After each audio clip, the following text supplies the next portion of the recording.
नमस्कार, मी पंजाब तक आज आहे 29 जून 2025 आणि मी जात आहे आळे फाटामध्ये मुंबईकडे जात आहे आणि ह्या करंजी घाटात आहे आणि या जोर वाडीचे शेतकरी भेटलेले तर त्यांचं म्हणणं काय ऐकून घेऊ। नमस्कार साहेब, 8-10 दिवसापासून आम्ही फार चिंतेत होतो। आमच्या काही पेरण्या सुद्धा रखडल्यात आणि जे पेरलंय त्याला सुद्धा आता पाण्याची गरज आहे, तर आम्हाला थोडासा अंदाज दिला तर बरं होईल। आज हे आहेत नगर जिल्ह्यातले शेतकरी, हे करंजी घाटाच्या इथं बाजूला यांचा जोरवाडी गाव आहे आणि या ठिकाणून महाराष्ट्रातल्या शेतकऱ्याला अंदाज देणार आहे। सर्वप्रथम सांगायचं झालं तर राज्यामध्ये आज 29 तारखेला सर्वात प्रथम सांगतो म्हणजे ज्या भागात पाऊस नाही त्या जिल्ह्यासाठी सांगतो की म्हणजे नगर जिल्हा, धाराशिव जिल्हा, बीड जिल्हा, लातूर जिल्हा, परभणी जिल्ह्याचा काही भाग, या सर्व शेतकऱ्यांमध्ये बऱ्याच ठिकाणी 10-12 दिवसापासून काही भागात पाऊस पडलेला नाही, म्हणून त्यांच्यासाठी आनंदाची बातमी।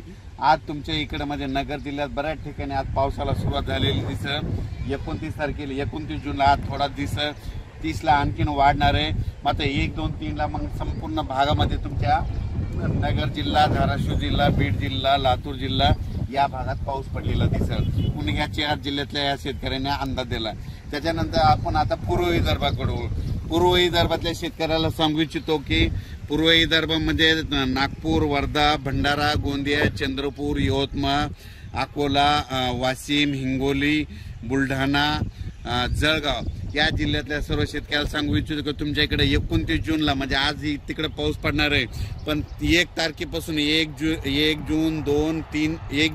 2, 3 जुलैला मात्र तुमच्या इकडे मुसळधार पाऊस पडणार आहे। विदर्भ, पूर्व विदर्भ 6 जिल्हे आणि पश्चिम विदर्भ 5, 11 जिल्ह्यामध्ये मुसळधार पाऊस पडणार आहे। कुठं अतिवृष्टी होणार आहे, कुठं भाग बदलत पाऊस पडणार आहे, कुठं रिमझिम पडणार आहे। मग सांगायचं झालं तर यवतमाळ जिल्ह्यामध्ये खूप जोरात पाऊस पडणार आहे, चंद्रपूरकडे देखील खूप पडणार आहे, नागपूरकडे देखील खूप पडणार आहे, अमरावतीकडे जोरात पडणार आहे, अकोल्याकडे जोरात पडणार आहे, वाशिम जिल्हा जोरात राहणार आहे, हिंगोलीकडे राहणार आहे, त्याच्यानंतर अकोला, बुलढाणा जास्त राहणार आहे, जळगाव जामोद घाटाच्या खाली जास्त राहणार आहे, जळगावला जास्त राहणार आहे। तिकडे पाऊस पडत असल्यामुळे त्याच्यामुळे जालन्याला देखील पाऊस पडणार आहे, संभाजीनगरला देखील पडणार आहे। म्हणजे सांगायचं झालं तर पूर्व आणि पश्चिम विदर्भ 11 जिल्ह्यामध्ये चांगला पाऊस पडणार आहे, म्हणून हे विदर्भ पश्चिम विदर्भातल्या शेतकऱ्यांनी हा अंदाज लक्षात घ्या। त्याच्यानंतर आपण पश्चिम महाराष्ट्राकडे वळू। पश्चिम महाराष्ट्राकडे म्हणजे आज 29 जून म्हणजे आज देखील पश्चिम महाराष्ट्रामध्ये चांगल्या प्रकारच्या बऱ्याच ठिकाणी भाग बदलत पाऊस सुरू होणार आहे।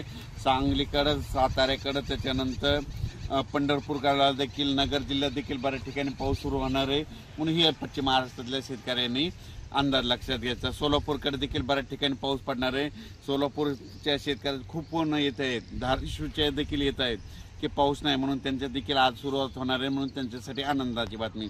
त्याच्यानंतर कोकणपट्टी आणि घाटमाथ्यावरल्या भागातल्या सर्व जनतेला आणि शेतकऱ्याला सांगू इच्छितो की कोकणपट्टी घाटमाथ्यावरला पाऊस मात्र कायम चालूच राहणार आहे, ते काय बंद होणार नाही, म्हणून हे त्यांनी लक्षात घेतलं आहे। त्याच्यानंतर आता उत्तर महाराष्ट्राकडे वळू।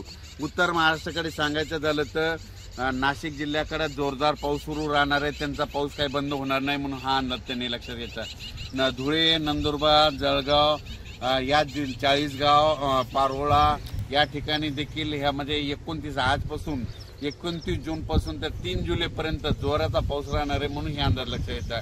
हे झालं आता संपूर्ण जिल्ह्याचं सांगितलं। त्याच्यानंतर आपल्या बाजूला मध्य प्रदेश आहे, त्याच्यानंतर गुजरात आणि राजस्थान आहे, म्हणजे यामध्ये 29 पासून तर 3 जुलैपर्यंत गुजरात, मध्य प्रदेश आणि राजस्थानकडे पाऊस पडत असल्यामुळं त्याचा असर आपल्या महाराष्ट्रावर उभी होणार आहे, म्हणून हे त्यांनी लक्षात घेतलं। पण राज्यात याच्यानंतर तुम्हाला सांगू इच्छितो की 5 जुलै, 6 जुलै आणि 7 जुलै दरम्यान परत राज्यामध्ये पाऊस भाग बदलत येणार आहे, म्हणून हे लक्षात घ्यायचं। त्याच्यानंतर 10 जुलै ते 15 मध्ये देखील राज्यात पाऊस असणार आहे। म्हणजे सांगायचं झालं तर राज्यात असा एकदम 1 महिन्याचा, 15 दिवसाचा, 20 दिवसाचा खंड पडणार नाही, पाऊस येतच राहणार। आज ह्या भागात राहिला तर दुसऱ्या भागात राहील, पण राज्यात पाऊस कंटिन्यू चालूच राहणार आहे। खंड कसा असतो तुम्हाला सांगतो, आतापर्यंत मागचे जे खंड होते 20 दिवस महाराष्ट्रात कुठंच पाऊस पाहायला भेटत नव्हता, त्याला खंड मानतात, पण 1-2 दिवस पाऊस उघडत नाही त्याला लोक खंड मानतात, म्हणून हे चुकीचं आहे। म्हणून तुम्हाला सांगतो महाराष्ट्रात पाऊस पडतच राहणार आहे, फक्त वेगवेगळ्या भागात पडत राहणार आहे, हे सगळ्यांनी अंदाज लक्षात घ्यायचा। अचानक वातावरणात बदल झाला तर लगेच एक मेसेज दिला जाईल। धन्यवाद।